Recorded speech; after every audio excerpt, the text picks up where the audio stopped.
Report. Everything's status quo, sir. Very well. If anyone needs me, I'll be in my ready room.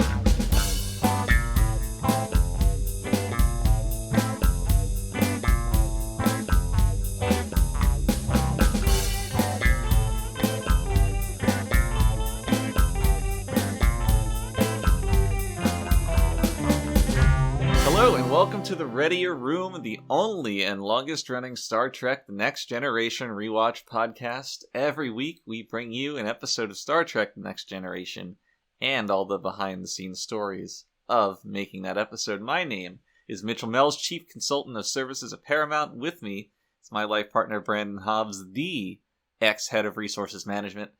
Brandon, I'm doing pretty good today. Do you have anything to say about that? That's good. Are you feeling more like a Yima-san or a Katairo today? Definitely a Katairo. You know how these days go. Yeah. How about you? Are you Yima-san today? Well, I guess I would have to be Yima-san today if you're a Katairo.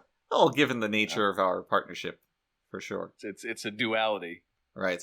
It's a symbiote circle. You know? Right, a real yin and a yang. Mm-hmm.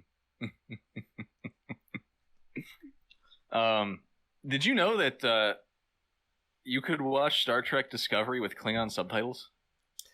No, I did not know that. How did you find this out? Wikipedia. I see. Do you feel enriched? Yeah. Okay, well, that's good. Enough, I guess. Now, only season 1, I think. Do those subtitles use the Klingon alphabet or our alphabet? Let me try clicking on this source. Source? Do you have a source for that? Star Trek Discovery. I don't know. Oh. Yeah. It's probably they probably didn't encode the Klingon alphabet. That would be sick, though, to be honest. If that would be sick, yeah. That, I think, is the full execution of the joke, as it is right now. Like, whatever. It is a joke, after all. Klingon is a joke. Despite how honorable they purport to be. Despite its Duolingo status. Linguo was the linguistics robot from The Simpsons.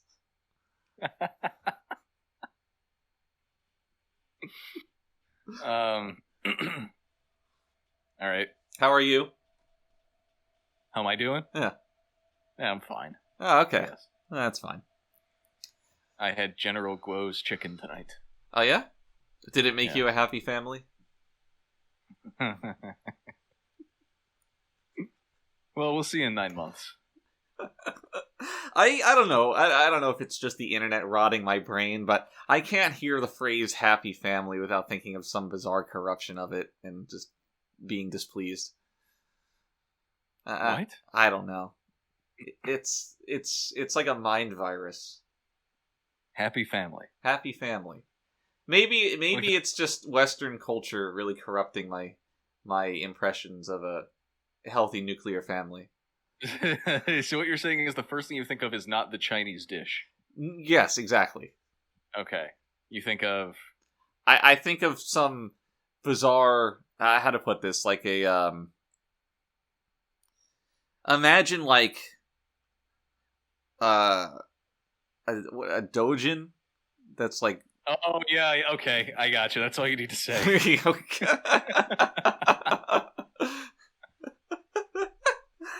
Yeah. See, this is why we do the podcast. You get me. I wouldn't be surprised if that actually exists out there with that exact name and the exact content you're thinking of. It's gotta, right? Do you remember Mai-chan's Daily Life? No, actually, but it sounds equally... that might have been from like before you were clued into the anime scene. Yeah, when you were born. No, there's a... I can't speak to all of it, but there's a scene where a guy shoves a baby into a blender. Like the Yeah. the 3D modeling software. Yeah, exactly. A Blender. Um, So, how graphic is it? it's pretty bad. Oh. Yeah. Well, that's unfortunate. It's a popular one. Oh, speaking of which, I wanted to save my notes for this episode as itty bitty baby itty bitty boat. Okay. In reference to sins of the father. Right. Yes. Twinkie House. I'm, You know this? I don't know this. I can't pretend any It's- longer. It's from a webcomic called My Wild and Raunchy Son. This is going so far over my head. I can't believe you've never seen this before. We'll talk about it off mic. Okay. Now, is this also, Dojin adjacent? Yeah, I mean it's Western, but it's not like graphic. There's obviously weird incest to it, all that stuff. But it's got some meme equity to it. I'm into that. Into the meme equity. Now, in life, are you more of the itty bitty baby or the itty bitty boat? Well, no. See, they're two halves to a whole. I see. They too form a symbiote circle. Right. Much like Yima-san and Katairo. Both great names, by the way. Like, incredible names, aren't they? Oh, I'm really into Yima specifically, given that Yi just does not exist. Just doesn't exist. And Yes. and Katairo is such a bastardization of an actual name. I'd buy it. I like it a lot. Yeah. It's that's the anime mind virus at work. It is. 410 to Yima-san.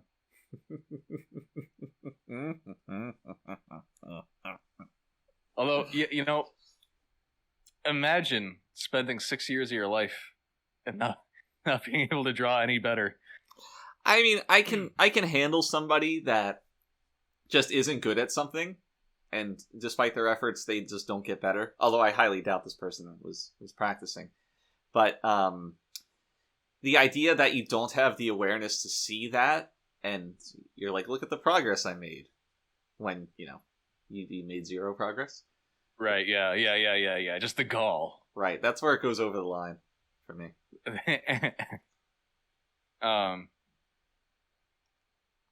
Golf. I have to say that searching for Yima-san and Katairo on Google yields no results for this. So I feel compelled to mention that we're talking about a series of DeviantArt drawings between the years of September 2006 and April 2012. Which is not a niche topic at all. Right. Well, you can look up DeviantArt if you're not as internet savvy as we are.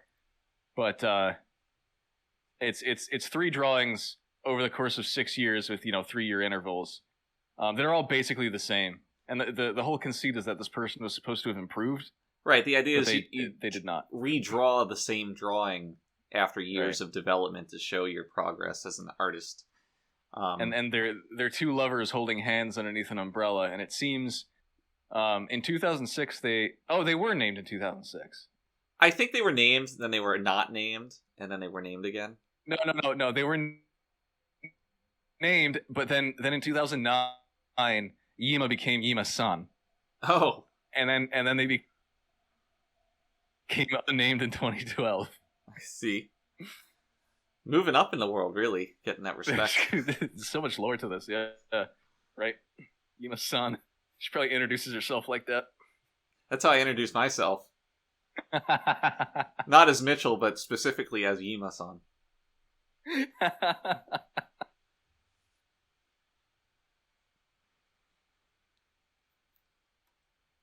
So Anyway, I kind of forgot that we were recording a Star Trek podcast. I wish I could forget. Yeah, but we have orders to our business, and the first order of business is the question of the week, which is, I don't know if you know this, but this is a question that we answer from the fans weekly. And Okay. it's a good enough question that it represents the week. It's the question of the week. So, this week, the question comes from Kai Bood in Germany, who asks, he says, Guten Tag, Admirals. Is Guten Tag hello or good morning? Guten Tag. Guten Tag. Well, Guten is good. Right. And Tag is a Klingon delicacy. Right. So maybe it's not German at all. Right. Yeah, I mean, it could be German-Klingon hybrid. Right? Like, It could be. germs clinging to you. Or like how, weebs pepper Japanese into their Now, English. what would you call the Klingon equivalent of a weeb? A cleeb? You know that exists too, a cleave. That has to exist in universe, right? Like a certain segment of population of the teenagers who are like, I love Kling. Dude, I wish I was born on Kling. If I was on Kling, I wouldn't get bullied every day at the academy. Right, yeah. Oh man, Kling chicks are so hot. When I grow up, I'm moving to Kling. I'm gonna teach English in Kling. I'm gonna be an ALT in Kling.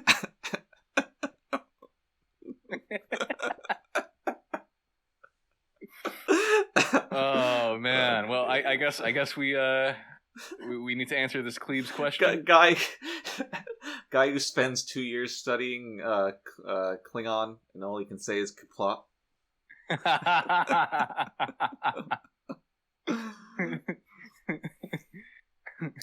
So this guy says a lot of us in the Readier fandom have been wondering which of the two of you has the stronger pop. Thank you for the show, and please consider making an appearance at Readier Con, Kai. Well, first of all, we'll think about it. Yeah, we've had this request before, and we're tabling those discussions until, well, it'll be between us and the organizers, but yeah. Anyway, do you know what this means? Has the stronger pa? The stronger pa. Pa. I chose this question specifically for this week. Well, yeah, it's like chi. Exactly, actually. And in what culture do they describe this? Do they use the concept of pa?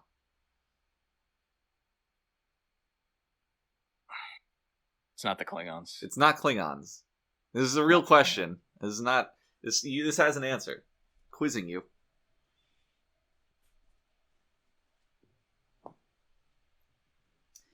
And if you think about why I would know this and you don't, that'll help you find the answer. Cardassians. That's a good guess, but no. So the answer is the Bajorans on Bajor. So what they do is they grab somebody's ear. Oh, Bajor. They grab. Oh, isn't that the planet that's that they're circling around or whatever? Yeah, exactly. Which is what? That's the planet that the space station is next to, right? Yeah. That's the planet that DS9 is next to, right? Bajor. Right. Okay. All right. Sorry. Go ahead. They grab your ear. They grab your ear and they're like, "Oh, your paw is strong." I think every single person who's ever had their paw tested on screen has strong paw. But the reason I chose this question for this week is that Pa is actually also the name of the Klingon vessel that Riker served on. Oh my god, you're right! Yes. And I heard that, and because I've been rewatching Deep Space Nine, I was like, wait, there's a connection here. I mean, not really, but it's just the fake alien words, they circle back around. Wow. Maybe it was named in honor of the Bajorans. Maybe. Have the Bajorans and the Klingons ever interacted? They have not really, no. The Bajorans aren't part of the Federation, so they wouldn't be grouped into the previous conflicts with the Klingons and the Federation. But they're such a small planet, I don't think they ever really had much going on. They were occupied by Cardassia for a long time, too.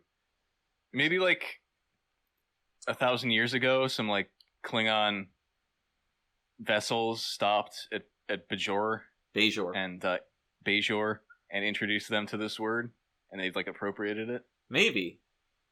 So the whole concept of pa is cultural appropriation? Well, not the concept, but more the word. I see. Well, it's possible. But I've wanted to teach you this fact, just so you know that I knew that. Well, you are a big Trek fan. I'm a huge Trekkie. You're a Trekkie. But the question remains, which one of us has the stronger pa? Well, okay. If you want my opinion, I mean, I don't. I think I could virtually squeeze the paw right out of you with my thumb and forefinger. Oh yeah? Yeah. That's a threat I've never faced before. To have the paw wrung out of me like a container of toothpaste. It would be too easy. You think so? Mm-hmm.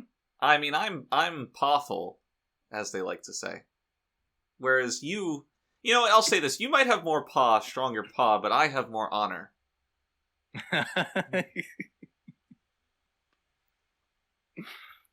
Don't you forget it. Uh-huh. Well, Honor.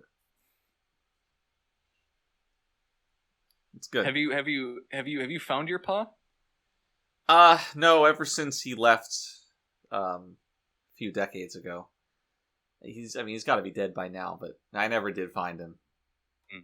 It's a damn shame. I'm sorry to bring that up. It's okay. I mean, I got a little too heated. yeah, but I always had good relations with my peepaw, which made up for the lack of paw. Yeah, no, I kind of understand that. I was always really close with my meemaw. Right. Meemaw, peepaw, hee-haw. Ewa. You know what donkeys say?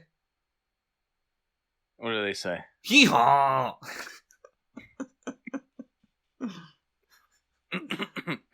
And that's not a lie.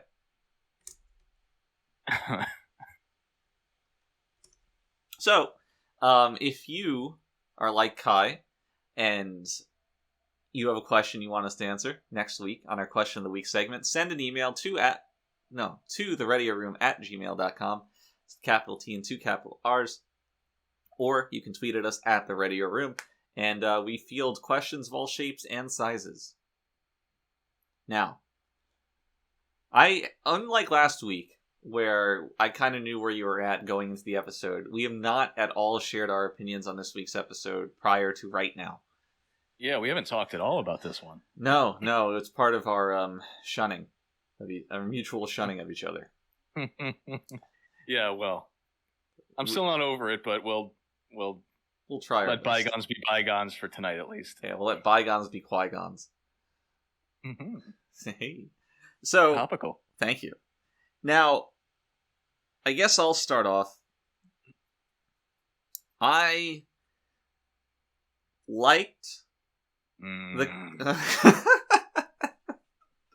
I liked the conceit of this episode, but I think once it hit maybe 40% through its length, I found it just to land at quite boring. You're an asshole.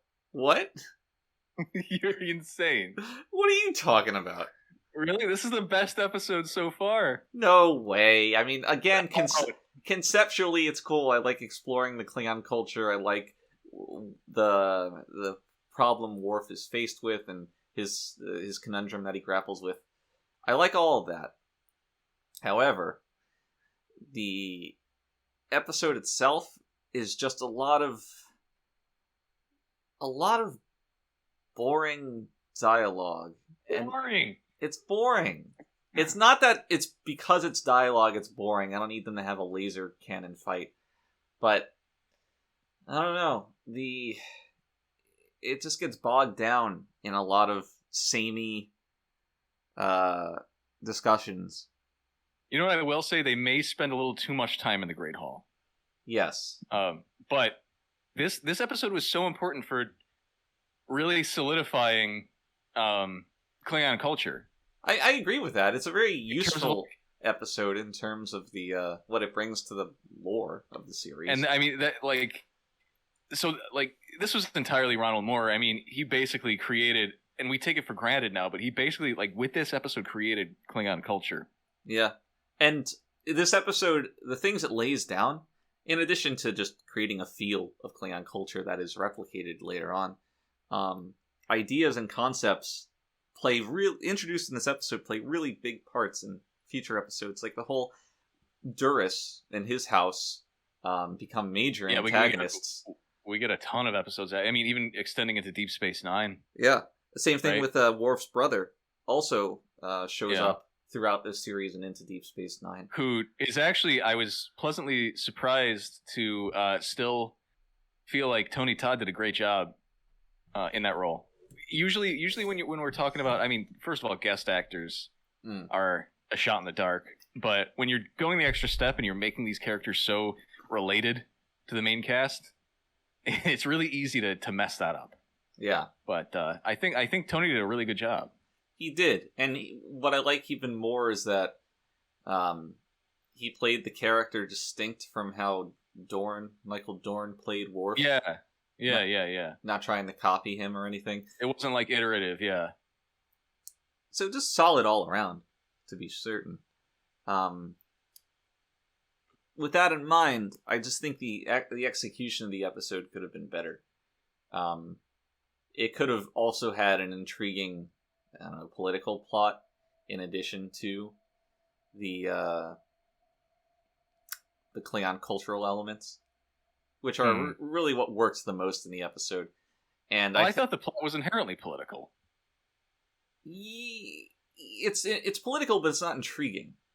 It's just, you don't think so? Not really, no. So this was Michael Pillar's conceit too, is that people wouldn't find it intriguing, and so it was made, well, not because of this, but sort of tangential to this. It was made a Worf episode, really. I mean, this was kind of our idea for this season anyway, is to make, it's a Picard episode or it's a Worf episode. And I remember Pillar's conceit is that, people wouldn't find this Klingon Empire issue terribly interesting. So let's kind of push most of the emotional weight of the episode onto Worf. I mean, I think that checks out conceptually, the idea that we need to tie this to one of our main characters to make it more. But it still didn't work for you, though. It worked more. I mean, certainly, I liked the Worf's brothers stuff. Again, on a conceptual level, I just think the script was kind of weak. Take these events and just rewrite the episode, and it could be good. It's not. There's nothing wrong with the story, I guess. It's just individual scenes unto themselves aren't all that exciting or interesting. Exciting's not the right word, but interesting for sure. Yeah, I mean, I don't know if this has a lot to do with it, because this script went through, a few different rewrites, but the story here is sourced from two different episode concepts. I forget what they were. One of them was about the Klingon Empire. No, one of them was about Worf's brother, and the other one was about the father, Moog. So you have, Moog, son of Moog. So you like, the first half of the episode is basically the first half of one script, and then the second half of the episode is whatever came from the other one. I don't think they're that. It was Ronald Moore's job to kind of put that together. I don't think they're that incongruent when put together they're not like this. No. But when you mention that, it is very easy to see exactly where these are sourced from. Right, because you kind of hit a high in Kern's room where Worf comes in and is like, "Why are you disrespecting me?" and all that stuff. Right. Which is an odd high to hit in the middle of an episode. Yeah, it's a fine little story unto itself, and then it just doesn't really figure into the latter half of the episode. But because everything is, I don't know, under this Klingon umbrella, when you're watching the episode, it doesn't really feel all that out of place. No. I think it works just fine. I think, God, I don't really at all agree that it wasn't interesting.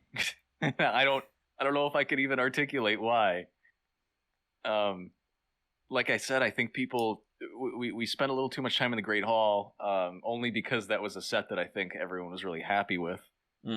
But aside from that, I mean, we only have like 2 scenes there, like two real scenes there. Yeah, and then maybe you have Picard. Mm-hmm. You have the Picard stuff, which is really cool for his character, I think, and obviously made Patrick happy, I'm sure, because he gets to kill a guy. Yeah. I guess maybe the nurse thing was a little boring. Kind of a boring way to... Because it doesn't even factor into anything. Right. It's just it's just something that moves the final confrontation along in a way that it wastes time, really. But I don't think the Picard stuff was really all that meaningful for his character, to be honest. You don't think so? I know. I mean, to me, it's more. It just serves to highlight the relationship he has with Worf, which sure is fine. You know, that's a cool thing to call attention to. That Worf respects Picard so much that he'll be his Chadish. But once Picard accepts that, which is not particularly revelatory, you kind of expect him to do that. He doesn't really do anything to, I don't know, to give further insight into his character. He just supports Worf. I don't know if I would say it's revelatory, but it's. I don't think he's ever stuck his neck out for a member of the crew in this particular kind of way. No, like, this is like a personal family issue. No, but at the same time, you're not surprised to see him do it. Maybe I kind of am. Really? Yeah, because I swear we've had episodes where Picard has been characterized in such a way that he'd be like, you know, your mission, your duty to Starfleet is much more important than, you know, whatever's going on. I mean, like, with these people who have completely forgotten who you are, you know. That's true, and maybe I'm being colored by my knowledge of where Picard's character goes later in the series. Careful with that language. My bad. Apologies. Sorry, you're being colored by my knowledge of where the series ultimately takes his character. Sure, yeah. I'm kind of going by what we've seen so far. No, that's certainly the better way to appraise it. I'm just thinking back on it. It's like, yeah, you're right. This might be more meaningful than I'm giving it credit for, based on where it falls in the series chronology. And that's the thing. I mean, this episode is kind of where everything gets turned around for this series, in terms of, like, you have these long plot threads, characters, like you said, you know, you're thinking of Picard, how he is in the future, and you know, this may be where that's solidified, right? In a certain way. Certainly a significant episode. And before this, we'd never really... Alien cultures have always kind of been a plot device. Mm-hmm. As opposed to something that organically exists in the universe. Mm-hmm. And I think this is kind of the first time we're seeing, like, okay, another culture can exist and have screen time. Like, significant screen time. And be, like, legitimate and not just a problem to solve. Right? And have more depth than everybody here wears the same hat. Yeah. Right. And I think part of this is that something I really like is how this episode kind of uses the audience's knowledge of Klingon culture to have a slight, I don't know if I'd call it a twist, but a surprising moment where when it comes out how the council's being duplicitous, Worf and the audience at the same time are surprised by the inherent lack of honor to it all. Right. How they're willing to lie to cover up someone else. And you kind of feel this betrayal, you know, because you expect them to be, you know, oh, honor this, that. And so does Worf.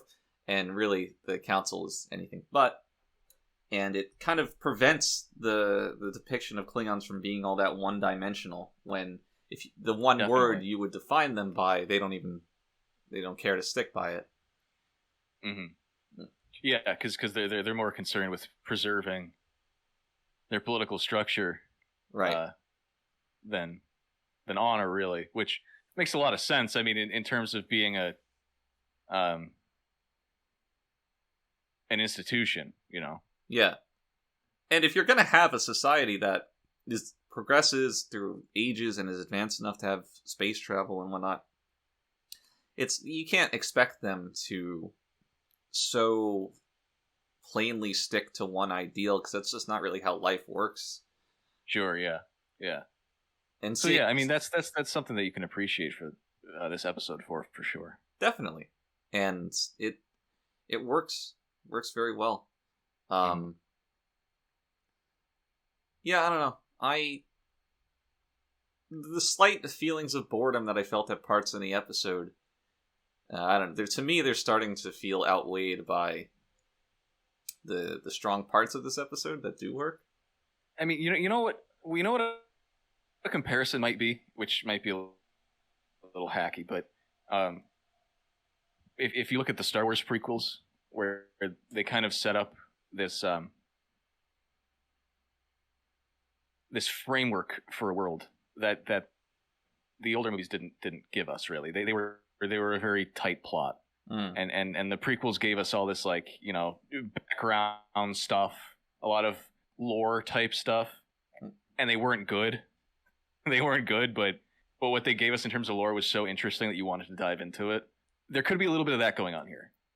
Yeah, I feel that. In terms of, like, follow-up episodes might be better, but because of what this did to set them up, it's notable.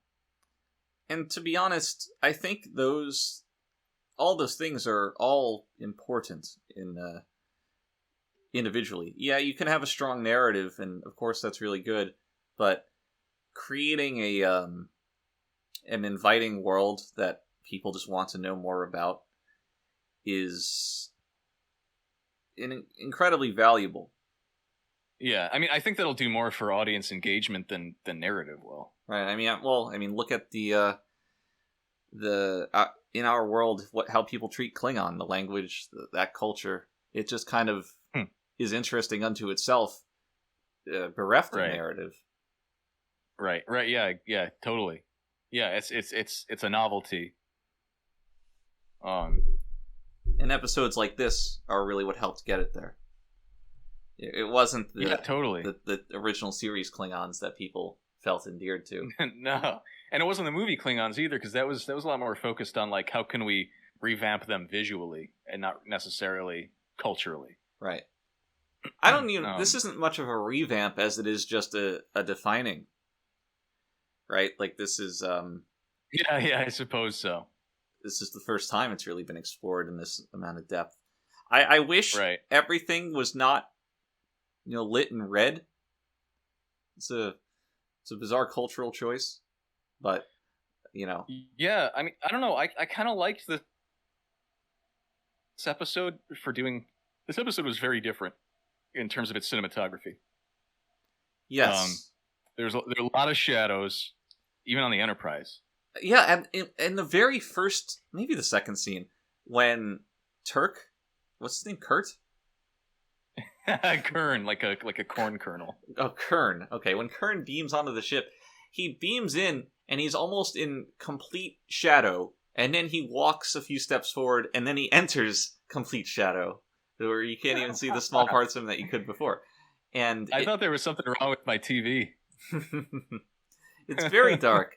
And to jump from the beginning of the episode to the very end, the final few shots I really enjoyed visually of that circle of Klingons shunning Worf, and then the far shot of everybody in the room and Worf leaving, walking away. Just from. Real quick. One of our buddies, Dave, was one of the Klingons in that circle. Yeah, we were hard pressed for Klingons. Yeah, we certainly. I mean, who wants to sit in a chair for 3 hours? Well, it depends. I don't think they paid him though. No. Well, you get paid in exposure. Yeah. Which is normal. Right, and nobody thinks to tell them that you'll be exposed, but in heavy Klingon makeup. Now, speaking of heavy Klingon makeup, what did you think of Worf's headpiece prosthetic in this episode? Was it different? I don't know. I don't remember, but I I don't. You're just asking me what I think of Worf's forehead in general. Well, now. let me go on, because in the first scene when Worf beams into the Grand Chamber, whatever, High Council, the High Council, yeah, that's it. Wait, is it the High Council? The Grand Room, Yeah, the big room. I guess it's the High Council. You got me like second guessing myself now. So the way he holds his head and the way the camera's shot and the lighting, lit from above, shot from below, with Michael Dorn kind of cocking his head up. He does that. Yeah, I know. It's like the headpiece is sliding forward a bit, like over his eyes more than usual, and it looks very, very off. I thought it looked like complete shit, to be honest with you. I have to agree, that was a very awkward looking scene. Which is a shame, because I other than I noticed that until you brought it up. I like Worf taking that stand, like, I'm Worf, son of Moog, and it's cool, but again, it really just highlights how poor that makeup can look. Yeah. In terms of the lighting here, just to go back to that real quick, I do enjoy how cinematic this episode looks. Mm-hmm. I think it looks really good at points. I wish they would have kept the lighting normal on the Enterprise and then done the dark stuff. Make more of a contrast between the two societies. Do that shit on Kling. Right. You know? Yeah, keep that shit to Kling. Don't bring it here. Or sorry, what's the actual planet's name? I think it is Kling. No, it's not Kling. It's definitely that was Kling. An old one. No, that was an old one that no one liked. What is the name of the Klingon home planet? Kronos. That's it. Yeah. No, yeah. Kling was kicked around by. I think it appeared in one of the scripts that was used for this episode. There's definitely a time in either TNG or Deep Space Nine where Worf says Kling, like he alludes to. There's no way Worf says Kling in Deep Space Nine, not in a million years. You don't suck my dick. He does. Either that or or TNG, but there's no, he doesn't say it in TNG either. I swear to God, the Kling has never been uttered. Don't fuck with me. I'm googling. I'm memory alphaing Kling. All right, nothing's coming up, but still. No one liked Kling. That's the thing. Oh, Kling it's was a terrible name. It's an absolutely terrible name, but there was another name too that no one liked. Yeah, On. Klingo. Klingo. Like a banjo. It was weird though until Kronos got sorted out. It was always like set course for the Klingon homeworld. Oh, that's true. And to be honest, after they landed on Kronos, I still think that's basically what they said. Oh, weird. Yeah. Kling. Can I interest you in some Kling? Like a weird cleaning product. It is, yeah. Maybe like a Velcro based, like gets hair off you or something. Right. This is going to be difficult for me to articulate, but something I enjoy about Star Trek Different Worlds is how they're always depicted as like a very small cavernous hallway with some hovels in the side of the wall. Like everything is very tight. It's reminiscent of the Legends of the Hidden Temple set, and there's just mist on the ground, and this is like every single planet that's not just outdoor California. All they need is the cast of The Next Generation to be hit with goo. It's covered in it. There's a monkey statue they have to assemble.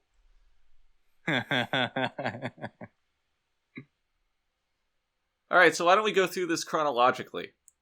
What?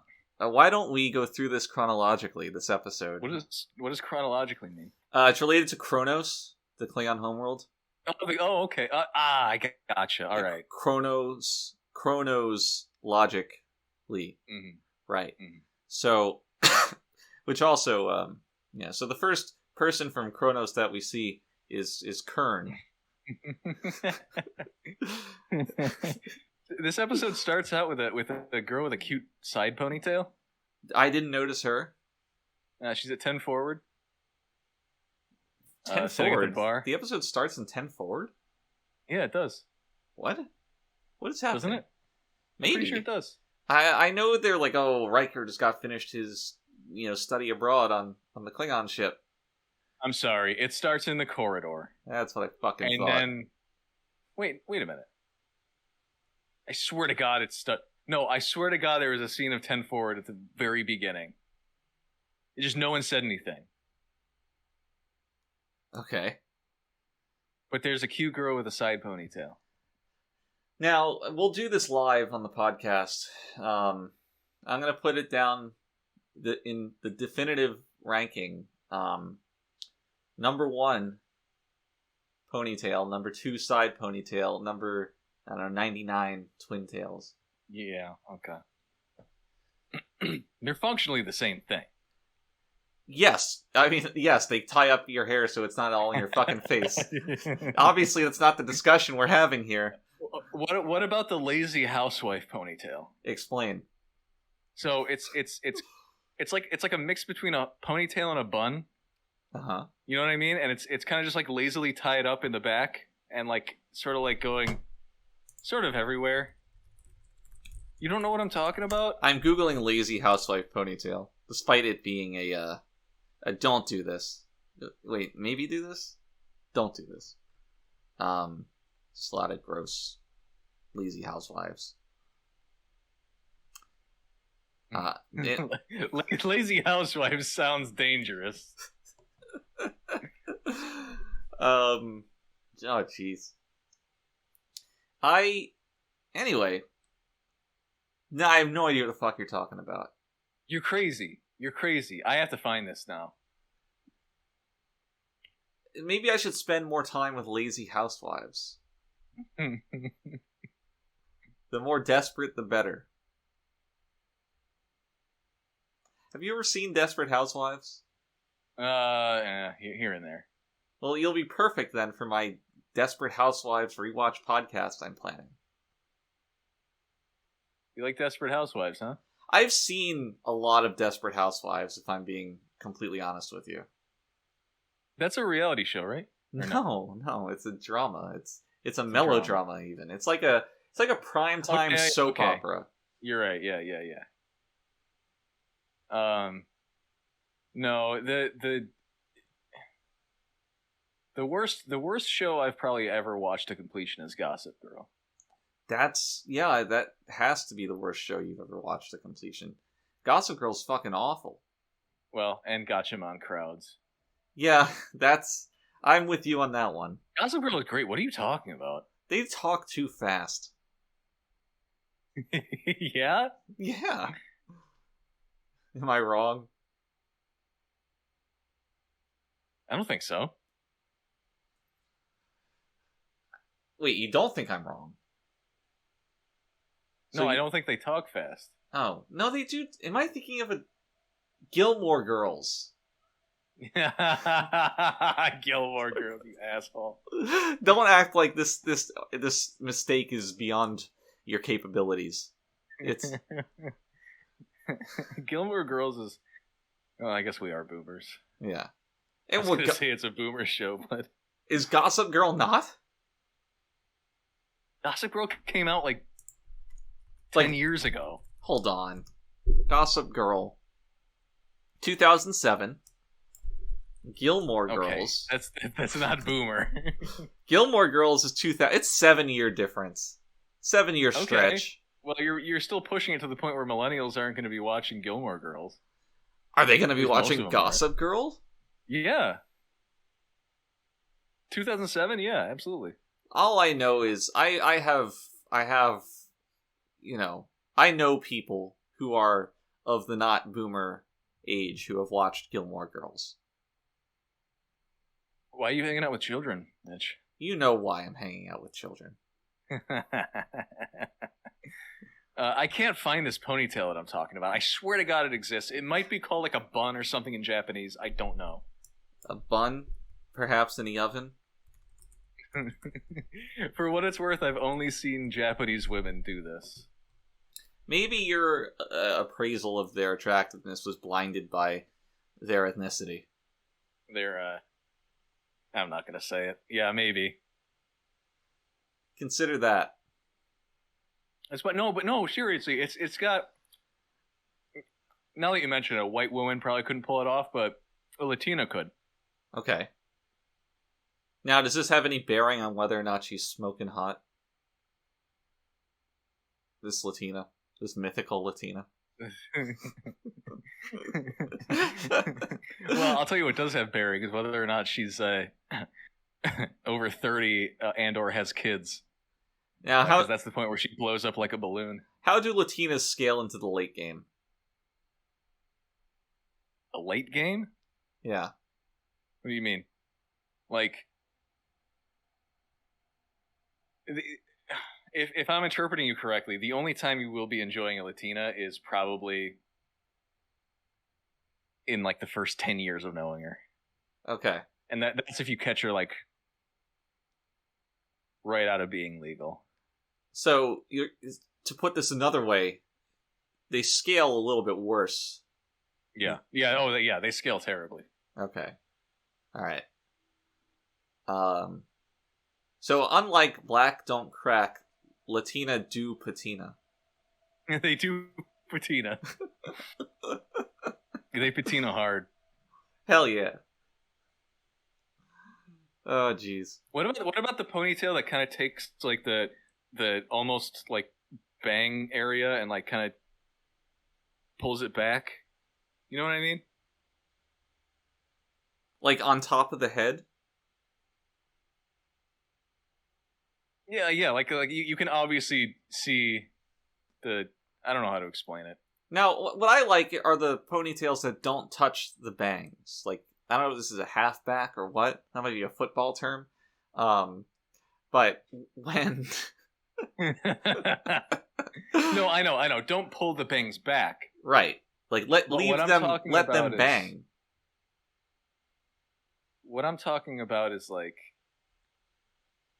Love, man. I don't know. I don't know. We should drop this because it's just going to be half an hour of us searching through Google Images. Okay, so the second scene of the episode. Okay, but I do want to just note that twin tails are amazing, and you need to kill yourself. Yeah, they look like shit. Mm-hmm. They look like shit. Okay. So Kern shows up, and he doesn't endear himself to anybody, and he bullies Worf. Wesley hates him too. Yeah, Wesley hates him because he hates Wesley, and Geordi too feels picked on. I wonder what's going on here. What are you alluding to? I don't know. Is Kern racist? Well, he picks on Geordi and Wesley equally, so... Yeah, but Wesley is like a special... Certainly special. Special little guy. That Wesley Crusher. And it's kind of... I don't think I buy Geordi's reaction to these events. No, now that you mention it. Yeah. No, it's I see where you're coming from. Yeah. He should be better about this than he is. Geordi has always been, I feel like, interpreted as a guy who will just like work his ass off. Right. It's not somebody that needs to be cuddled. And right. When he's like, oh, he's making us work a double shift, like, okay. Yeah. Then work 2 shifts. Right, yeah, like Geordi has been in a number of terrible situations. In fact, probably some of the worst situations any character's been in so far. Yeah, and in terms of like how much effort he has to put in. Yeah, he never bitches about it. No, but we have to make sure the audience knows that this Klingon is a little brusque. Yeah, you know, I don't understand. Because when Riker was serving on the Pogue or whatever, Pog. the Pog, The Pa? The G might be silent. I think. Oh, I don't know. That might be the difference between the two words. The ship and the Chi. No, The G is silent in one, and the G is silent in the Chi. Let me make that known. Yeah, so I think the Klingon ship is the Pog. Maybe not. I think it's Maybe Pa. it's the Pa. Yeah, but anyway, when he was serving on there, he was expected to acclimate to it. Right, and he did. And so it's like, yeah. And he tells that to Kern later. Kern's having none of it because Klingon, but it makes the Federation look very effete. You know, effete's a good word for it, I would say. Because certainly they don't deal with it at all. Except Picard. Picard is fine. He's like, oh, I guess we'll just have to deal with our new first officer. Right. he comes on board and threatens to kill them all. And Picard's like, well, all right. I think in episodes like... No, sorry, not episodes, but concepts like this, they're constantly torn between depicting the Federation as being culturally relativistic versus taking a more universal stance. Mm-hmm. Yeah. I mean, because you get those scenes like, and I'm going to come back to this for the next 5 years as we do this podcast, but the scene where Riker basically reprimands some alien for eating meat. Right. Right? And then you have the Prime Directive as a concept, which is, the exact opposite of this. Mm-hmm. So... Well, and then you have this, which is the exact opposite of it. Where a guy comes onto your ship and threatens to kill your first officer. And you're like, yeah, sure. Whatever. Right. I wished it was more consistent. Because if you take either of these and universally apply them, you can create interesting situations, interesting moral dilemmas. But when you pick and choose, it just comes across as more inconsistent than anything else. And not in a particularly satisfying way. Definitely. Yeah, it seems to suit the whims of whoever's writing. Right. So, not a big fan. Granted, this stuff is not the focus of the episode, so whatever, but could have been better. Yeah, it's mostly used to set up this Worf Kern scene in Kern's room or whatever, but anyway, we have a minute till we get to that, I think. Just blows by. It does. Yeah, so Wesley and Geordi are complaining to Riker in 10 Forward, right? And then we go back to the bridge, right? Yes, and Kern is bossing around everybody but Worf. He's being yeah. This is where he goes up to Worf and dishonors him, right? Yeah, in a very, I don't know, somewhat subtle way. It didn't really feel like he's grand very condescending. dishonor. He's Sure. very condescending. Kern he's descending. like, oh, good job. Yeah, he's Kern descending. Right. That's so that Wachowski movie. Kern nice. descending. That's not bad. Thank you. Yeah, and this culminates in the dinner scene. The dinners, yes. Oh god, yeah. That's the first time we see the captain's dining hall or whatever. The captain's mess, as Riker refers to it. But is that what it's called? Yeah, but when we show up there, it's not in a state of disarray at all. Maybe they blessed it beforehand. Oh boy. Fun thing about that scene, the dinner scene, the script and ultimately the final production called for Picard to be carving a turkey during that, but Patrick, the actor, not the character, but had no idea how to do that. His words, the English were, quote, too dignified for turkey, which didn't make sense to me because I've seen him enjoying kebab on several occasions before that. So Yeah. weird to be against turkey only sometimes. It's possible he didn't know. He doesn't know a lot of things.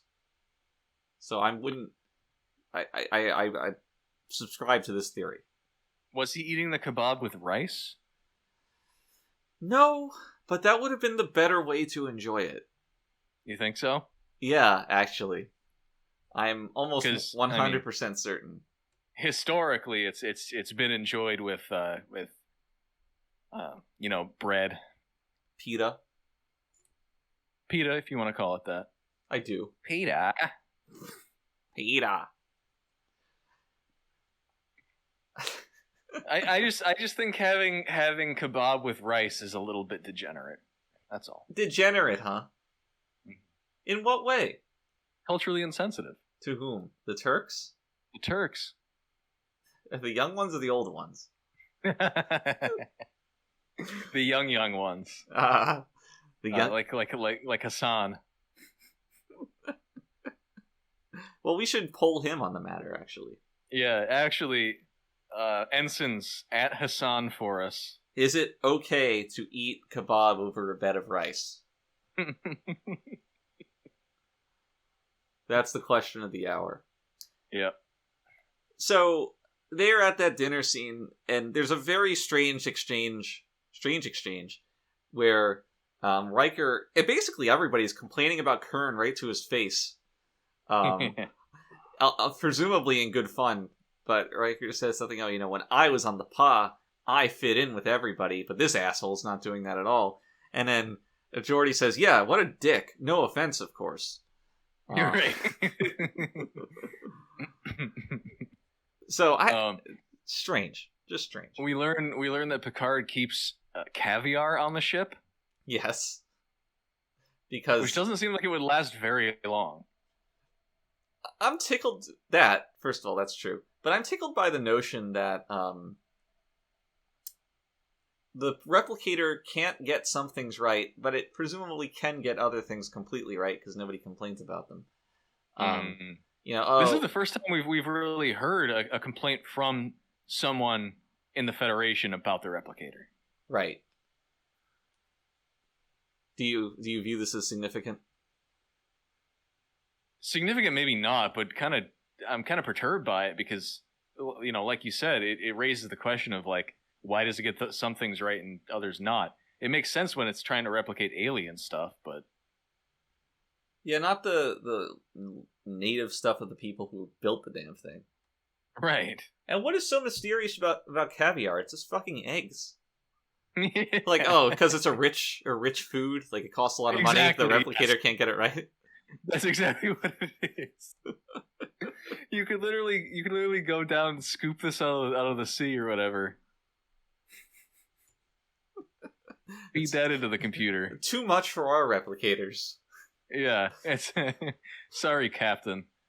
But like given the market value of this egg, I don't know if we'll be able to replicate it. The much more infinitely complex chocolate dessert dish that's processed and made from thousands of different things. Replicator nails that, but just simple natural eggs, it's beyond its capabilities.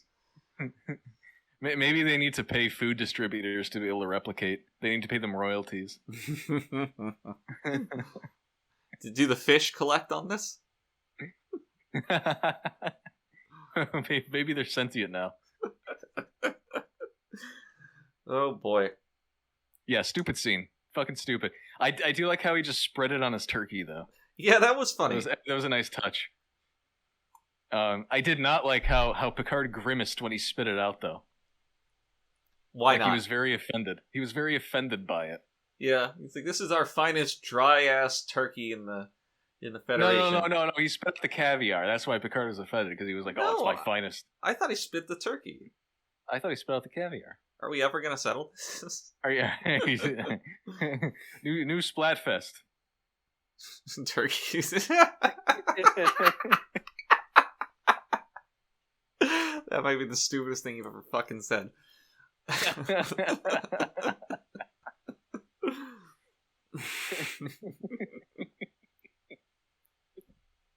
Yeah. Anyway, so after this, Worf goes in to confront Kern. Corners him in his room. He corners him. Are all the rooms so comfortable? And Worf's like, yeah, I guess. Yeah, whatever. Do you not sleep on a bed of nails? It has thinned your blood. That's the point where I kind of drop out of this, where it's like, okay, Klingons are not okay with like sleeping in like a normal room. Right. It's, whatever. There's no honor in being comfortable. Right. It's a little extreme, but in any case, he learns that Kern is his long-lost brother, yada, yada, yada. The sons of Moog united at last. Yeah, Moog has been dishonored because apparently the Klingon Empire blames him for allowing the Romulans to attack the Khitomer outpost. Right. And kill everyone there. I'll say this. Khitomer, great place name. What's that? Fun to say. Khitomer? Khitomer. Khitomer. For the attack on Khitomer. The attack on Khitomer. Khitomer. Oh, I'm a Khitomer. It's fucking not bad. Romulan assholes. So now Worf has to go to Picard and say, I have to leave. Fish watch, there's no fish. No fish. No fish. The monger was unemployed for a time. We didn't commission him. No. Eventually, the show became good enough to not need fish. Right. As like a spectacle. Much like the music scene of the 90s.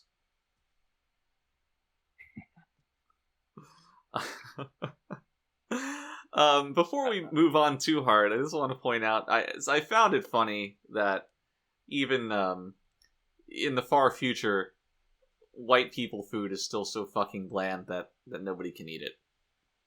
As Kern picks out. Oh yeah, that's right. That was kind of a thing with that scene, wasn't it? Yeah, it's part of the cultural, exchange, I guess. But it's like, yeah, your food's too bland, whitey. Cracker. I can't enjoy it. And art imitates life. All the white people on cast, myself included, whenever we had the spread out and pick your food, a lot of people went for just the unseasoned chicken breast. Well, yeah, that's why we had it, because most of our cast and crew is white, so we can't resist the temptation, right? Just calls to us. And then we had the pot full of jambalaya for the more ethnic members of the cast, which was inspiration for Captain Sisko in Deep Space Nine cooking jambalaya very often. Right. Even though I don't think the actor really liked jambalaya much. No. Too jumbled, he would say. Jambalaya. What is that? Why do I know that? What is this from? I don't know. I just said it like that.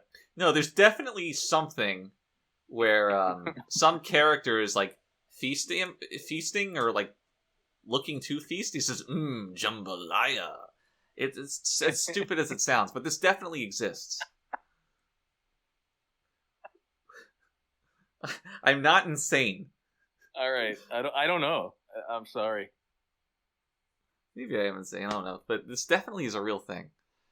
Anyway, we finally. Picard says, "Let's go to the Klingon home world." No, and we finally. This is what after this. They haven't gone. Have they talked about Moog being dishonored yet? Did this come? Okay. Yeah, all right. I brought this up. All right, you're good. Then they go. You never listen to what I say. No, I really don't. It's so fucking boring. Yeah, we go to Kronos, and I have to point out the matte painting. Once again, Matt outdid himself. Did you notice the people walking behind the pillars? No, tell me about it. What, Talk to seriously? me. No. Yes. Okay. So if you, I listened to Mike Okuda talk about this and like how they did it, and no matter how many times I hear it, it goes over my head. But there's the matte painting, Mm-hmm. and you see the Great Hall, Mm-hmm. and there's outside the entrance. There's like these pillars lining the walkway, and there's people walking behind the pillars, which are part of the matte painting. the matte painting. Yeah. Okay. So I just think it's super impressive. it is. I wish I noticed it, but it's cool. Certainly, They showed it twice. like it's not like that was the focus of the shot. The second time it was. Oh, jeez. Well then. But anyway, yeah, we end up in the Great Hall. We have Chancellor, right? I don't think his name is Chancellor, but sure. He is a Chancellor, right? Kempek? Yes. Played by Charles Cooper, which is extremely confusing because he played a Klingon in Star Trek V. Mm. Basically the same character, but more drunk. Did you know that Charles Cooper has his own micronation? It's where the Baseball Hall of Fame is. Cooperstown? Yeah.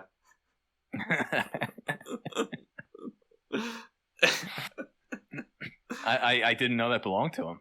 Yeah, that's why it's named as such. And I imagine he'll pass it down to his son.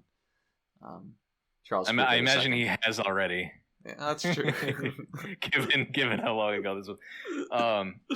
But yes, so we see the Great Hall is an exceptional set. I think. I agree. It looks really cool. It's got a lot of cool geometry to it. Nice lighting. One thing I will note is the Great Hall. Mm-hmm. It's actually a lot smaller than it looks on camera.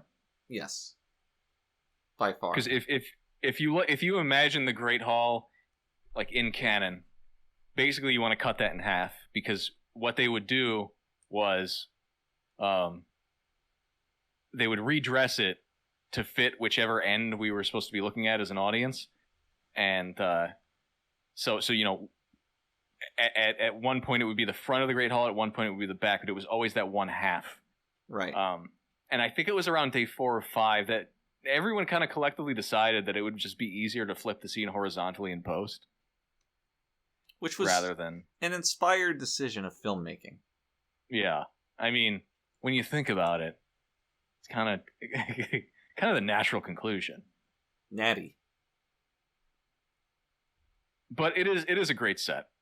Definitely, it evokes a lot of the notes you're trying to hit with the Klingon culture, just in its visual design.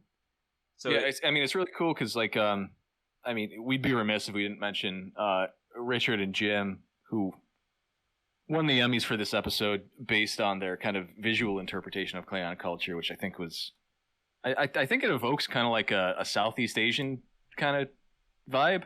Right. All the more credit to our Klingon weeb discussion from earlier. Yeah. But it looks really cool. And yeah. I like it.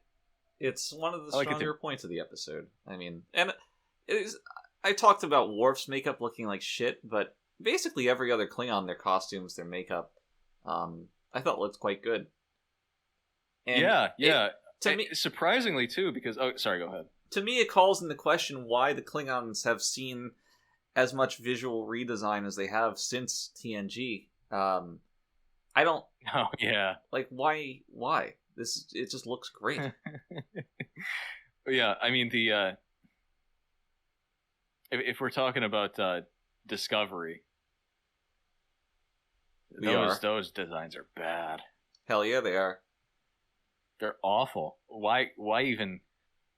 Yeah, Klingons were perfected in I don't even know if I don't even know if TNG did it or if the movies did it first. True, but whatever this iteration of the design is perfect. It's perfect. Yeah. Yeah. I do want to note though that the Klingons do look really good. You're right, but all of those costumes, besides Worf, were just reused costumes from the films. Yeah, that's going to be a recurring theme across all of Trek. Yeah, it's just kind of funny because you can kind of tell they're like a little bit old. You look at any extra in a Federation uniform, you see the same thing. Like, that's a holdover from seasons 1 and 2. They still haven't gotten everybody a new uniform yet, which points to like budget concerns in the Federation that are kind of funny to think about. Right.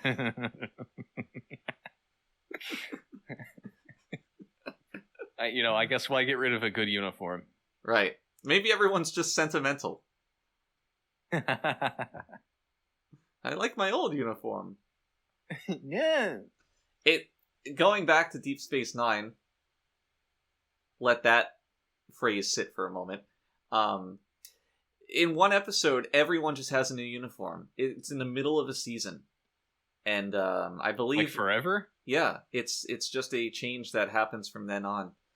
And I believe those uniforms started in one of the TNG movies, where it's like the gray top, the gray cut at the top of the shirt, and then the undershirt has the coloration on it.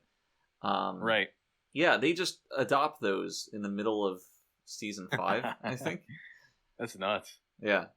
And there's like one throwaway line where someone's having their eyesight tested by the doctor, and he says, "Oh, does my uniform look brighter to you?" And it's like, "Oh, it's the uniform." Like, oh, yeah. Kind of dumb.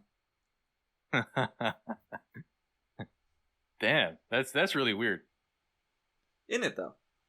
So, going back to this, we didn't mention though that Kurn is Worf's Chadish. And that's another Klingon cultural thing that's just kind of you understand it, but you don't really. Like, yeah. But I mean, in a cool way, where it feels like there is something to understand, like there is a culture here. Yeah, and you don't need to understand it to the degree that Memory Alpha wants to. Right. But the point, so Kurn becomes his Chadish. In that, there's a cool moment where Worf pulls rank. There's like these different types of rank being pulled, where it's like Kurn, he's the first officer, but Worf's the elder brother, and then Kurn is Worf's Chadish, and that the fact that Kurn immediately relents to that, it's like, okay, this is an important element of the culture. With that stated, there is no power struggle, and that's neat. And then Kurn, in the role of Chadish, gets fucking dunked on. They try to assassinate him in a very silly moment, I think. yeah, you're right. Just two ends of a hallway, guys like kind of step out of the mist, and Kurn does this like silly battle pose.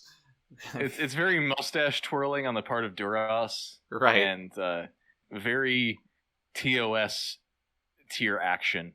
Yeah, here. Good way to describe it. So that does knock this episode down a little bit.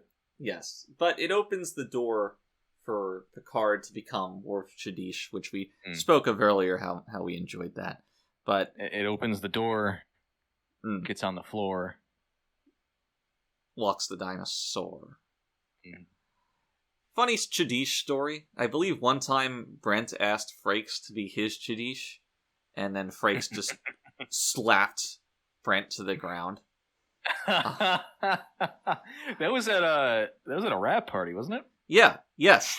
And the party continued without missing a beat, to be sure. But that was the end of their informal relationship. Obviously they still work together, but I don't think I ever heard them exchange any words from then on. Well, you know what? I think Brent touched a nerve because one of the initial ideas, I don't know how many initial ideas there were, but one of the initial ideas was that Frakes was going to be, or sorry, not Frakes, Riker was going to be Worf's Chidich. Right.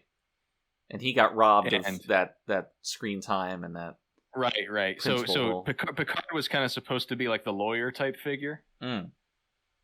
With Riker being more of the enforcer bodyguard. Sure, yeah. And then I think it was Michael that was, he said, no, just, cut, because we've had a lot of Riker stuff. Right? Yeah. So it's like, just cut Riker, make it simple, make Picard the Chidich. Yeah. And I don't think Frakes has ever kind of gotten over that. Certainly not. But it's nice that Brent remembered that. Really, It is. really plays into his self-proclaimed role as the jokester. You know, Brent. He was kind of the Loki of the crew. I thought he was high-key a jokester, to be honest.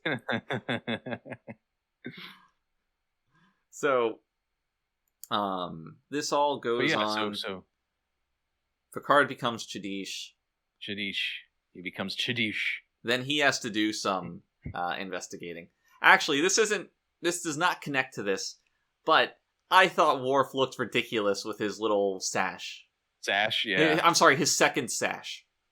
You've already voiced your concerns about his first sash. Yes, and now the second sash is even more suspect. He looks very silly. And they rob him of the first sash, but not the second one, which calls everything into question. Well, maybe Duras was reprimanded by Kempek. Ah.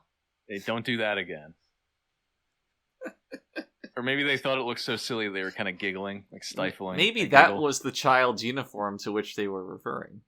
It could be.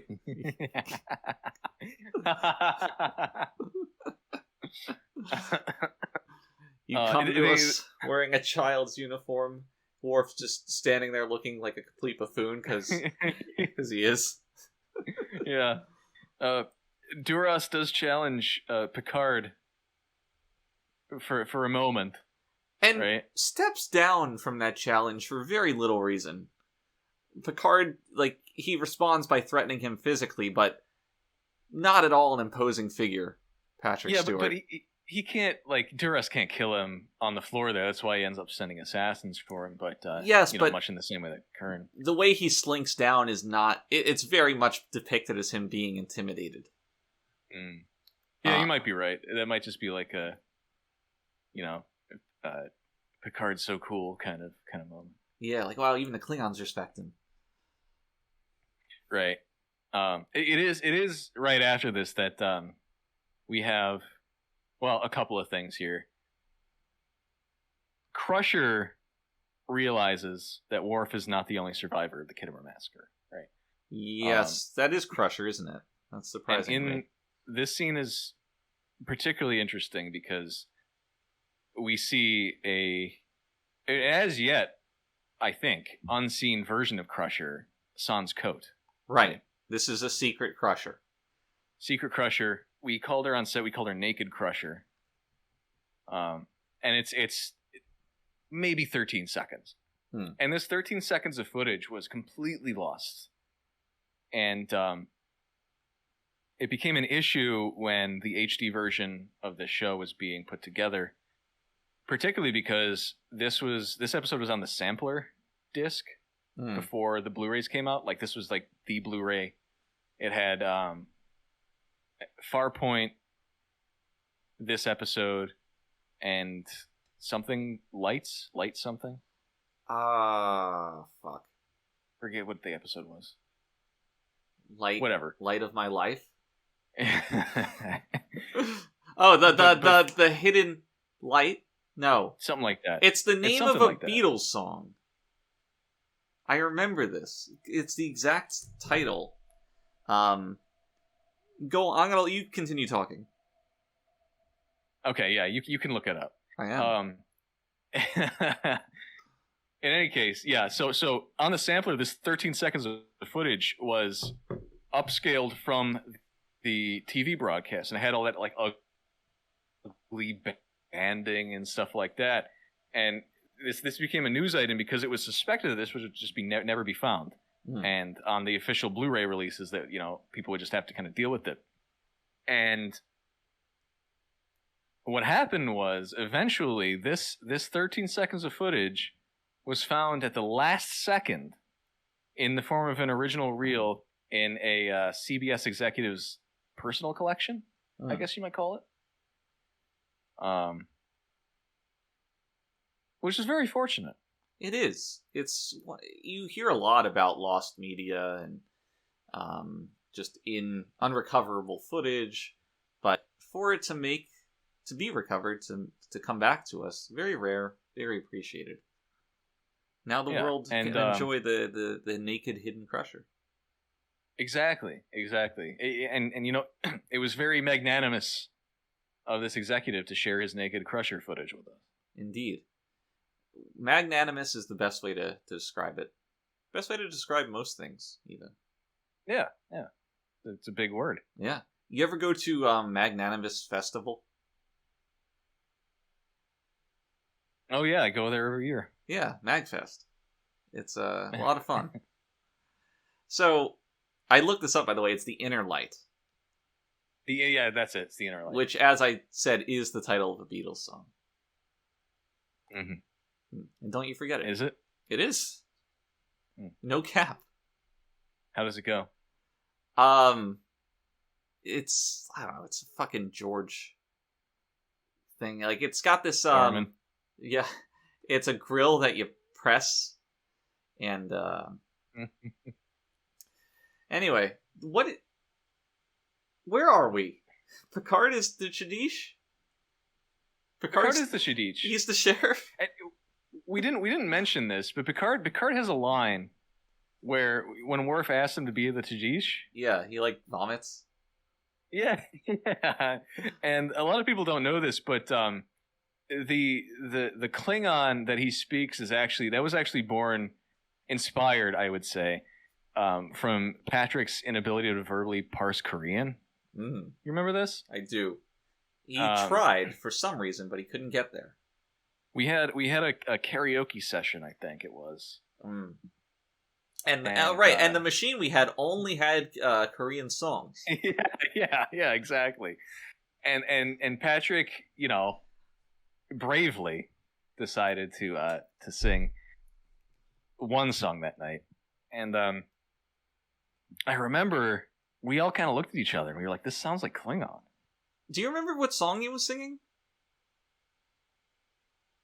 Oh, God. I know it had some English. It was something like I'm young, I'm young. Something like that, yeah.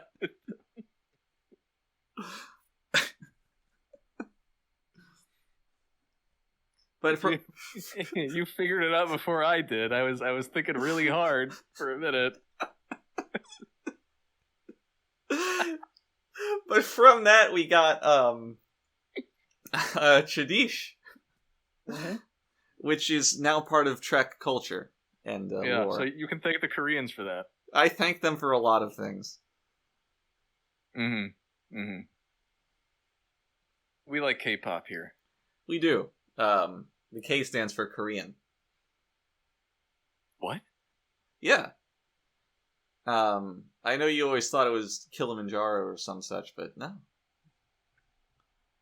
Yeah, I was always telling you how much I love Kilimanjaro pop. Exactly. You'd always be like, what are you talking about? I always thought you were referring to when you get 10 kills in a row. Mm-hmm. Right. Yeah. I do like that too. That's the best kind of pop. Oh, it pop. 10 kills in a row pop. I love when that Kilimanjaro pop. Would you say that shit poppin'? I would say that shit cray. Ah, like the fish. It's like the fish, the crayfish. Yes. The craven fish. Wes Craven fish? Wes Crusher Craven fish? Crusher? I hardly know her. All right. Stop. So What is it? I kind of blacked out for a moment. Yeah, where are we in the plot here? I'm losing the plot. Picard goes to because Riker informs Picard of the woman that Crusher tells him about that survived the Kittimer massacre. This is another piece of lore. What is the name of this woman? It's Kralis? Kahlest. Kahlest. Okay. The name of the Klingon hero is Kahlest. Yes. Without a T. Now, it's not insane to think that this is a feminization of that name. Which is you're saying Kahlest got feminized? But yes.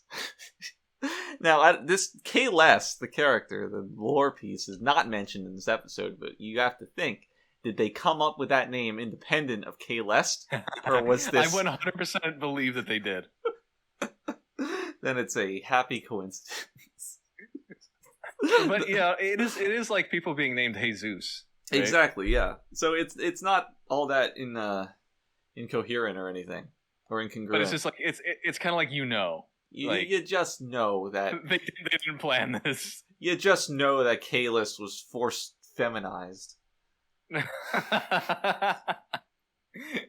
Kahlest, here's the real red pill. Kahlest in this episode is just Kahlest, who has survived for hundreds of years or whatever, and has been feminized. Now, was that necessary to survive, to live incognito as an elderly woman?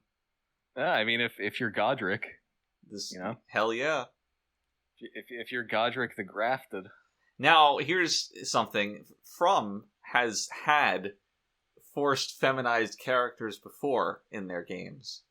The son of the final boss of Dark Souls 1 was forced to live as a woman because he was so... what was it? What did you say? Effete? No, effeminate, though. Yeah. That's kind of hot. Yeah, I mean, we've all busted one out to that. There's no shame in it. No shame in a midnight tug. You got your Bridget from Guilty Gear. There we go. That was a classic one. Astolfo. Yeah, we know a guy. You know a guy who's pretty into the Astolfo. Mr. Penders. Right. Improvement pending. Yeah. I make you this promise. You and I, we're gonna get through this episode. And no one's gonna stop us. Picard goes to find Kahlest, who is the reawakened, feminized version of Kahlest. The Klingon folk hero. Yeah. And wow, the gears are just turning in my head. Her mere existence is enough to disprove Moog's supposed traitorous actions. I do want to note real quick, Thelma Lee is the actress here. She's acting very hard. She is. Very much so. But when this episode was already sent in for Emmy consideration, is it any wonder that the actors would also try to get in there? Fair enough. For her role as I was going to say, for her role as Thelma Lee, for her role as Kahlest, the Emmy goes to Thelma Lee. Thelma Lee. Yeah, so she tells Picard, "I can't help you," and then he walks out. Yeah, but then she does help him. Well, he gets attacked. Right, and, astute viewers will notice in this scene that Picard fucking kills a guy. He kills a guy. Which Patrick was very happy about.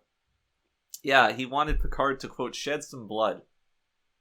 And it's no coincidence that this episode is so close in proximity to the scene where he, quote, goes on vacation. Right. And has a very sexy encounter.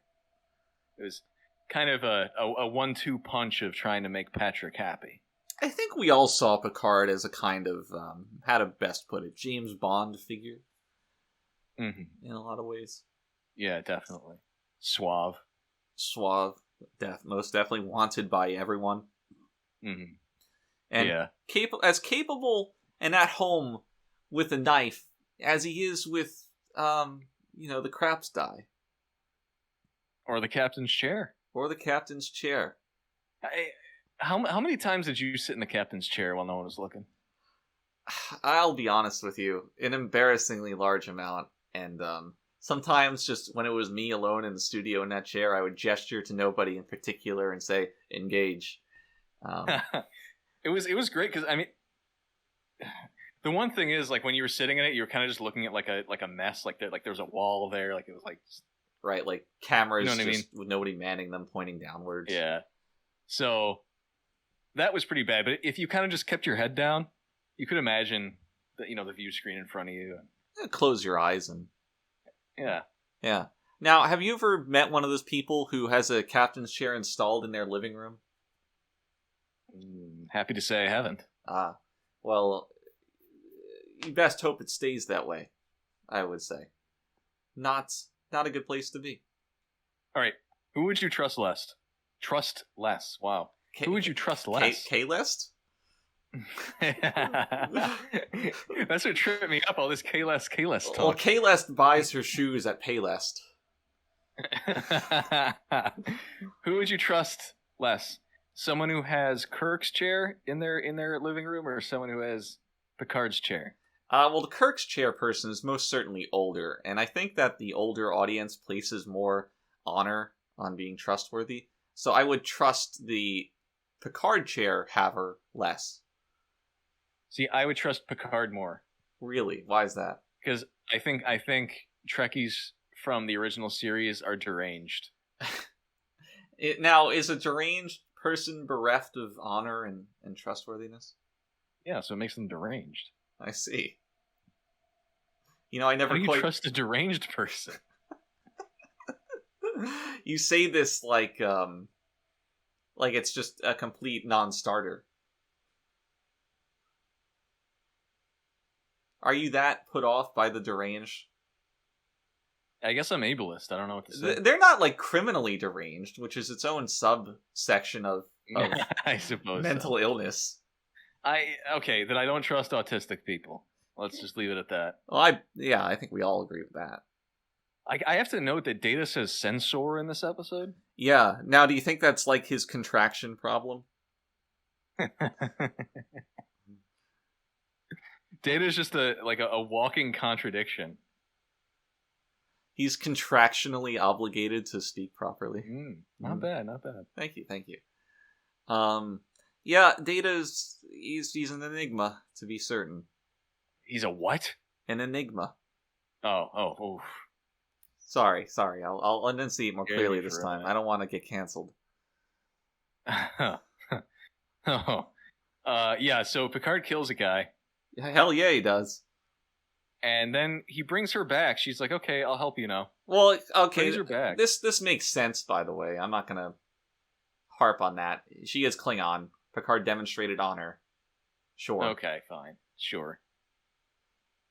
He demonstrates honor. He brings her back to the Great Hall. Kempek takes them into his little room. Kempek, by the way, great name. Kempek. Yeah, it's good. We haven't noticed that Kaylest has called Kempek fat already. Yeah. And she comes back for seconds, much like Kempek presumably did in the past. Yeah. She should have done it more like somebody talking to a cat.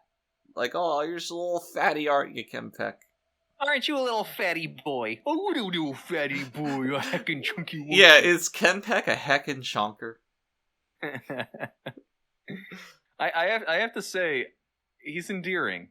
He is, and he tries to offer Worf the way out of this. He's like, "Don't die on the sill, Worf." Yeah, multiple times. He's like, "Just get out of here," which is it's kind of cool. I mean, it makes you like kind of be like, okay, he's not like a terrible guy. Yeah, he's not Duras. He's not Duras, who also can't act. No, apparently. But I don't think he's although- trying as hard as Kahlest. Patrick was more a writer, I think, than an actor.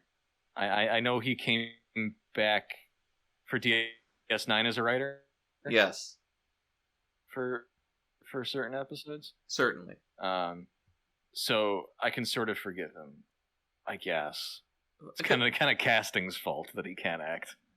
He did end up bringing something of worth onto the world, so I can't begrudge him too much. Whereas Thelma Lee did not. No, definitely not. But yeah, so we learn here that it was his father, Duras's father, that actually was the traitor, but he's from a very wealthy and influential family, so if that becomes known, there's going to be like a civil war or whatever, and that can't happen. Right. Yeah. So No, that didn't sit well with you, huh? Wait, what do you mean? Didn't?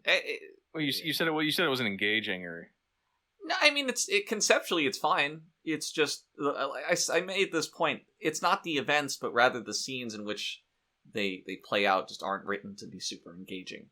Like when you describe this plot to me, yeah, it's fine. It's a nice little thing, but there's not a lot of intrigue, and nor is there a lot of intellectually stimulating dialogue. So you take umbrage with Kempek taking them into his little room and basically spouting exposition for like 5 minutes. Yeah, and everything's just kind of wrapped up very, very cleanly. Very quickly and cleanly, yeah. Yeah.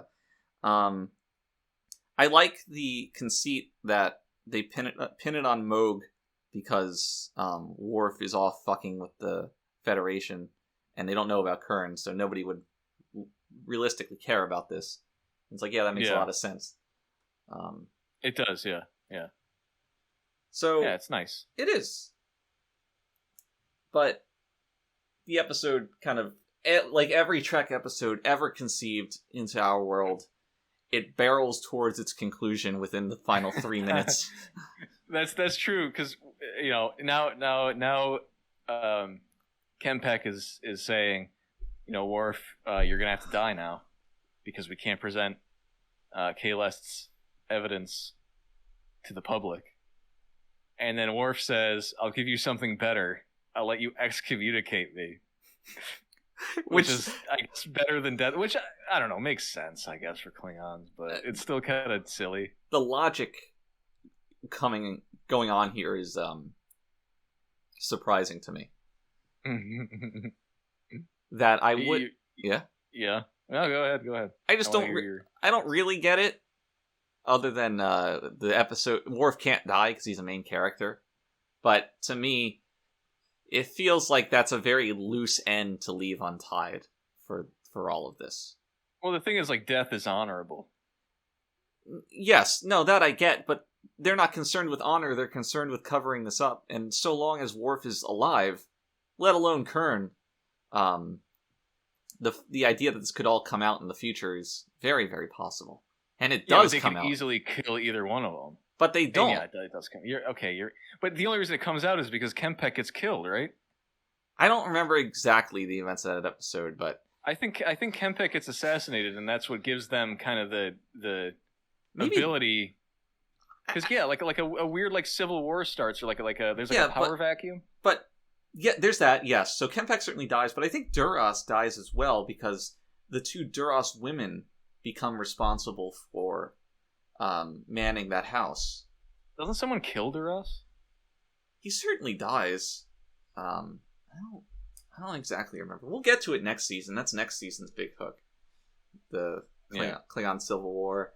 We'll reevaluate Endgame. all this. Yeah, we'll reevaluate all this when that happens. So Worf says, okay, you can excommunicate me, and then he looks at Duras and he's like, you're a bitch boy. Yeah. And he slaps him. And Kempek has a knowing nod to this, which I quite enjoyed. There's actually a really quick cut scene here, which I think is on the Blu-ray. I think. But in any case, Worf slaps him, and then in this scene, Duras, he turns to Kempek, just like, he's incredulous, and he asks, "How can he slap?" A mystery that went unsolved. Yeah. And it's kind of unfortunate because if we left this scene in, we wouldn't have had time to resolve the episode by having Picard and Worf walk out of the room. Right. Which was, extremely important. It's tough. You have to choose which one of your children to say. It's a real Sophie's choice. Mm-hmm. Mm-hmm. Yeah. Yeah. You ever meet Sophie? No, you talk about her a lot, but... Well, the reason I say that is, and people might not know, I had a friend named Sophie, and she just could never decide what to get for lunch. It was always either, Subway sandwiches or hot dogs. And conceptually, those two things are a very similar conceit. So why she was so concerned with the choice really baffled me. But since then, any difficult decision I've come to call a Sophie's choice. Sophie's choice. Yeah. How's she doing? Well, she died 5 years ago, but yeah. We went to the funeral, Brandon. Did we? You were there. I don't remember that. I cried for weeks. What? This is ridiculous. You were ridiculous. Huh. Whatever, guy. Anyway, the episode ends on a nice shot.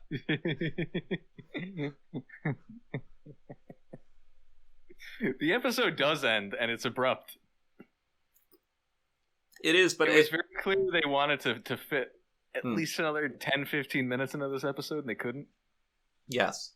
Now, I enjoy it ending on a very very untriumphant note. Yeah, sure. Did Worf really win here? Not really. He didn't restore his family's honor. No. And no one really gives a shit either. Right. Kern is living in secrecy. Like, he can't come out about his house in the open. Or his sexuality. Right. That's another story entirely. Kern's struggle with his asexuality. So, very atypical place for a Trek episode to end up. Yeah, usually you get kind of like a little bit of a resolution. I would have liked to see, like, I don't know, some acknowledgement from the crew about Worf's sacrifice here. Instead of nobody giving a shit? Yeah. It seems a little weird. But again, there was a lot to fit into this episode, so... Yeah. Could have been a two-parter. I think there's enough content to mine here. Maybe you introduce a B-plot. That's the thing, though, like... this was another thing that Pillar was, like, really... sort of adamant about at this point, is that, like, we don't do continuations, we don't do two-parters. So this was kind of like the thing that breached that wall there in terms of ongoing plot threads, was this episode. I think that it was kind of a first. As a viewer, when an episode ends with "to be continued" and you don't know that's going to happen, it's one of the most exciting things, because if you're so drawn into an episode that you don't realize it's about to end, the idea that you have a whole nother story waiting for you is extremely exciting. And yeah, I think so too. Yeah, so when they don't do that, when they make this rule, we're not going to have two-parters, we're just against it, very baffling to me, because I don't really get what the gain is in that. Why hobble yourself in the type of stories you can tell and the experience you can give to the viewers? I don't know. I guess it might be kind of an effort to not make it... try to avoid kind of drama for drama's sake. Sure, certainly there's an artificiality to some two-part stories that could have been whittled down. But when it's done well and it's just impossible to satisfyingly tell this story within 43 minutes, not doing a two-parter is just a disservice. So I guess what I'm saying is, with the appropriate amount of restraint, this is something that they should be doing and should look to do. Well, we did learn that, very quickly after this, because season 3 was kind of the birth of this show. Yes, and it ends with a two-parter. Yeah, so very quickly we kind of latched on to that. Okay, it's fine to have ongoing plot threads. And then eventually you get to Deep Space Nine, where the entire thing is kind of has a backdrop of an ongoing thing. So I think it comes quickly enough. Yeah, I buy that. Fair enough. So yeah, Michael Dorn accidentally flubs the Klingon word Hadibah by saying Habidah. And contrary to popular belief, he did not get fired for that. No, he got fired for different reasons, and then right. I think it was sexual to the space misconduct. station. Yeah. That's what Deep Space Nine is, like a prison colony. I was thinking while watching that Worf, the design of Worf in earlier works and later works it's kind of up and down. Mm-hmm. I really like Worf's hairstyle in earlier iterations, but the actual not too early, but kind of where it's at right now. Yeah, I agree. But in later iterations, the prosthetic, the forehead, looks a hell of a lot better, and Michael just gets better at acting, so Worf's face doesn't look stupid all the time. I've always kind of paid a lot of attention to the hair. Yeah, same. Which the ponytail doesn't work. It never worked, and they stuck with it for such a long time. How do you feel about the jaw movement of Worf? Whenever he's trying to display an emotion, he's kind of like he swivels his jaw around. Yeah, he's always doing that. He's always like smirking. Right. He always puffs out his chest, takes a deep breath. Right. He went to the Frakes School of Acting. Sure. I think we made this joke before, but they're both just terrible. They're very bad, but they're endearing though. That's the thing. So they get away with it. True. Anyway, so how many saucer seps for this episode? Yeah. If I could do 2.75, I would, but I can't. So I'll be more generous and say 3. Wow, wow, you ass. I would say 4.5. Wow, what? Out of 5?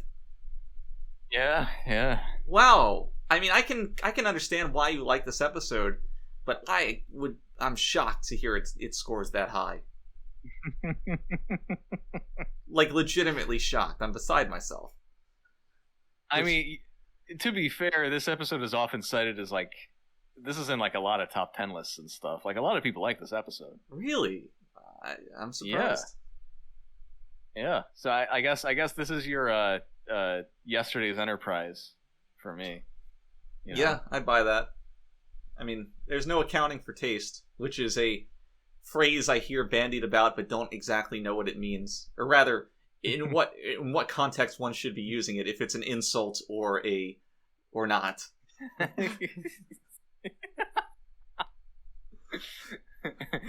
that you mention it, I don't know either.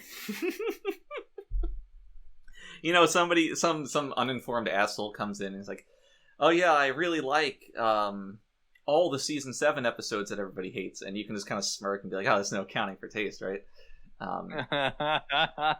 Or if it's more of a agree to disagree kind of thing, like I respect your opinion even though I don't share it. There's no accounting for taste.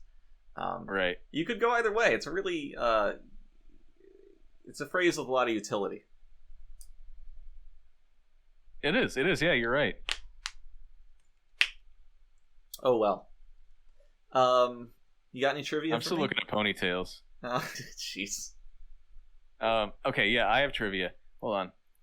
As always, this is from our friends at Memory Alpha.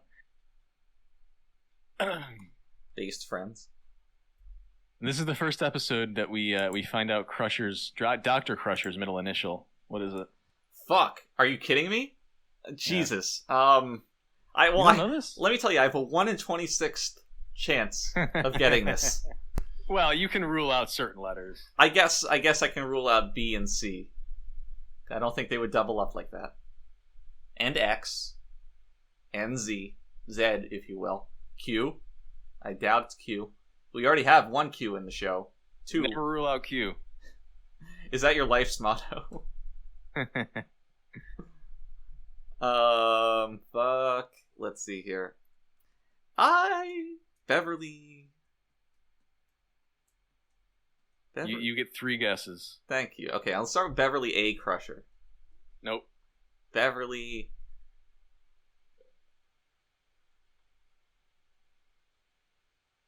It might be C, actually. But I'm not going to say that. Beverly G. Crusher. Nope. Beverly N. Crusher. What's the N stand for? Yeah, I can't say. You're gonna be really mad. It's C. Really? Damn. It stands for Cheryl. Beverly Cheryl. You want to know her maiden name? Nay. Crushed? What is she, a horse? What is it? Howard. Howard? Like the duck? Beverly Cheryl, yeah. Beverly Cheryl Howard Crusher. That is MD. quite possibly the ugliest name I've ever heard. Uglier than Gates McFadden? It's a run for the money, to be sure, but yeah, I think it is uglier. Oh man, yeah. Well, that's her name. Now you know. Beverly Cheryl Howard Crusher. That's exclusively how I will refer to her from now on. Beverly Cheryl Howard Crusher. Beverly Cheryl Howard Crusher. Beverly Cheryl Crusher. Howard. Yeah, sorry. Beverly Cheryl Howard. Yeah, you're right. Messed that one up. And you will find Howard. And you'll find Howard. And you'll find Howard. I think that's gonna wrap us up. Yeah, I guess so. We'll be back next week for another top 5 episode of the series in one of our eyes, and another bottom 5 episode in the others.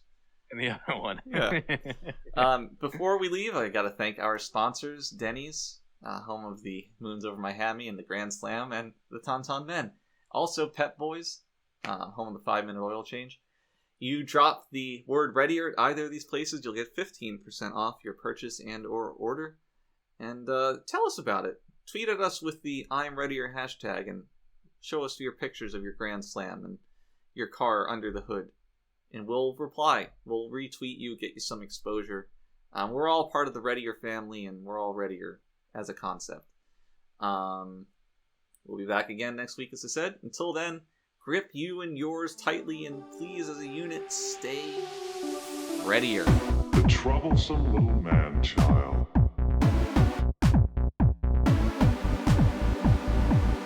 I stand before you defrocked, condemned to be a member of this lowest of species. Thank you, Ensign. Engage. Do you consider yourself superior to us? Should have told him to mind his own damn business.